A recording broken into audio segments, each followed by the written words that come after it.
জাতীয় নির্বাচনের কাউন্টডাউন শুরু হওয়ার আগেই অন্তর্বর্তী সরকারের একটি গুরুত্বপূর্ণ আসন ছাড়ার ঘোষণা দিলেন স্থানীয় সরকার, পল্লী উন্নয়ন ও সমবায় এবং যুব ও ক্রীড়া মন্ত্রণালয়ের উপদেষ্টা আসিফ মাহমুদ সজীব ভুঁইয়া।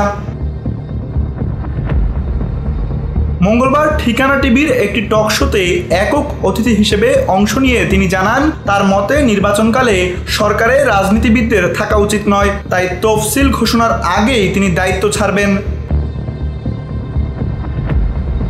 2018 সাল থেকে সক্রিয় রাজনীতির সঙ্গে যুক্ত এই উপদেষ্টা এখনো সিদ্ধান্ত নেননি তিনি আসন্ন নির্বাচনে প্রার্থী হবেন কিনা কিংবা কোনো রাজনৈতিক দলে যোগ দেবেন কিনা।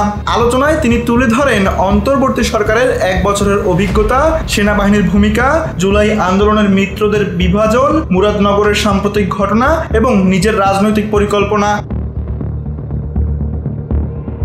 সরকারে থাকার কারণ ব্যাখ্যা করতে গিয়ে আসিফ মাহমুদ বলেন, তিনি ক্ষমতার মোহে নয় বরং জুলাই গণ অভ্যুত্থানের পক্ষে কাজ করার দায়িত্ববোধ থেকেই এই পদে আছেন। এখনও অসমাপ্ত কিছু কাজ রয়েছে, যার মধ্যে জুলাই ঘোষণাপত্র, জুলাই সনদ এবং স্থানীয় সরকার সংস্কার প্রস্তাব বাস্তবায়ন উল্লেখযোগ্য। তানভীর আহমেদ, এনপিবি নিউজ।